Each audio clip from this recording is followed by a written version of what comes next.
आंबा आणि काजू उत्पादकांसंदर्भात आज महत्त्वाची बैठक. मुख्यमंत्री देवेंद्र फडणवीसांनी विधिमंडळात बोलावली बैठक. शेतकऱ्यांना नुकसान भरपाई देण्याची नारायण राणेंनी केली होती मागणी.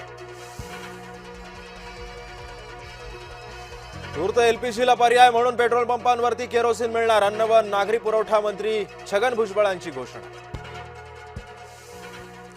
जालना शहरातील धक्कादायक प्रकार उघडकीस. गोडाऊनमधून तब्बल 110 सिलेंडर गेले चोरीला.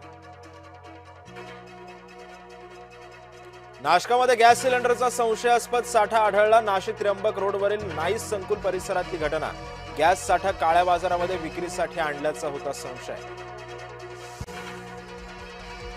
एलपीजी गॅस सिलेंडरच्या नावानं नवा स्कॅम. व्हॉट्सअप एसएमएस वरती लिंक पाठवून बँक खाती रिकामी.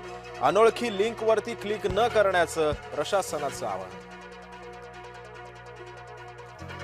होमरूज वरून कोंडी. अमेरिकेच्या मदतीला जाण्यास सर्व देशांचा नकार. होमरूज मधून शिवालिक जहाज भारतामध्ये. जहाज गुजरातच्या मुंद्रा बंदरात पोहोचल्यानं दिलासा. आता नंदादेवी जहाज लवकरच येणार भारतात. भारताचा अमेरिकेला दे धक्का. व्यापार करार हा तात्पुरता स्थगित करण्यात आला. अमेरिकेनं आयात शुल्क संरचना निश्चित केल्यानंतर होणार स्वाक्षऱ्या.